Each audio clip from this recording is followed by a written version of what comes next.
When I was a kid, I thought courage looked loud.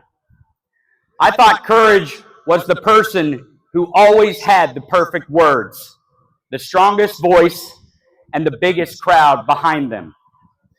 But the older I've gotten, the more I realize courage usually shows up much quieter than that. Sometimes it's just one ordinary person deciding they can't pretend anymore. Imagine a little boy standing on a sidewalk. He's too young to vote. He's too young to understand politics. He doesn't even know what the Constitution says. He doesn't know who John Lewis is. All he knows is that a group of adults decided to spend their Saturday standing together for something they believed mattered. Years from now, he won't remember every speech.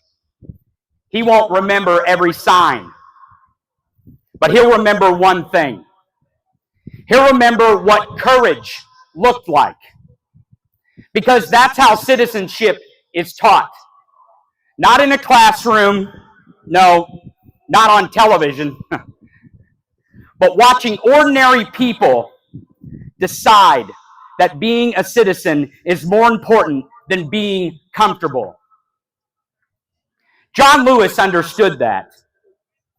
People remember the march across the Edmund Pettus Bridge. They remember the photographs. They remember the violence. But I don't think John Lewis wanted us to remember him because he was fearless.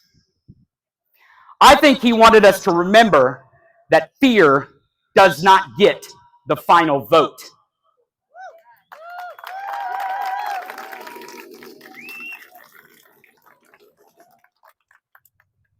He called it good trouble. Not because trouble is the goal, but because there are moments when doing the right thing will always inconvenience someone who benefits from things staying exactly the way they are.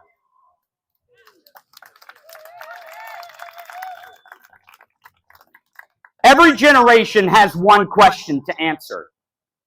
Will we inherit the republic, or will we simply occupy it?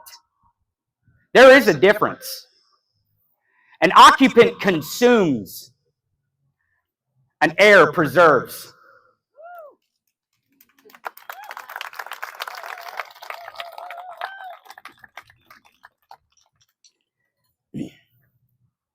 An occupant asked, "What does America owe me?"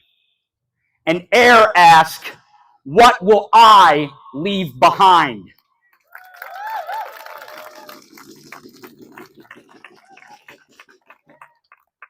That's the question in front of us today.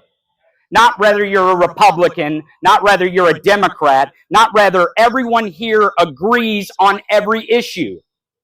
The question is much simpler than that. Will the next generation inherit a country where citizens still believe they have a responsibility to one another?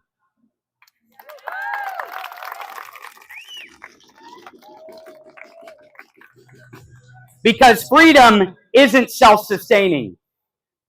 The Constitution does not defend itself. Democracy does not repair itself.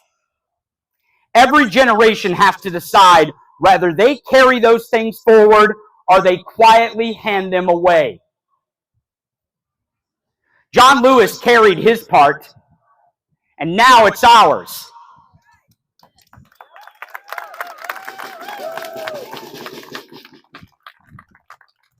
Maybe your bridge isn't in Selma. Maybe your bridge is in a school board meeting. Maybe it's in a city council meeting. Maybe it's helping a neighbor. Maybe it's simply refusing to not let fear convince you that your voice doesn't matter.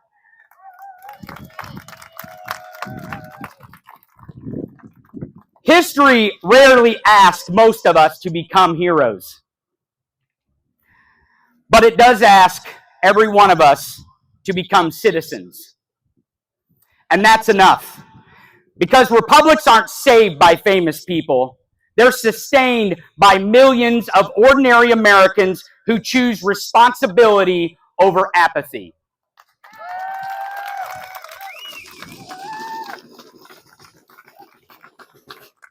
Who choose principle over convenience. Who choose courage over comfort. So when you leave here today, don't leave thinking about a rally. Don't leave thinking about a speech. Leave thinking about that little boy on the sidewalk, because somewhere he's watching us. He's deciding what an American looks like. He's deciding on what courage sounds like.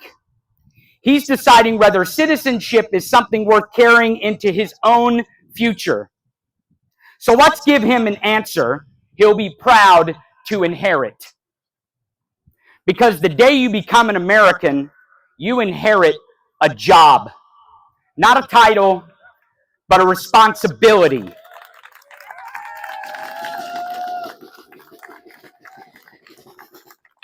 And that responsibility is to leave this republic stronger than you found it. John Lewis did his part. Now it's our turn. I'm Tony Michaels. Stay free.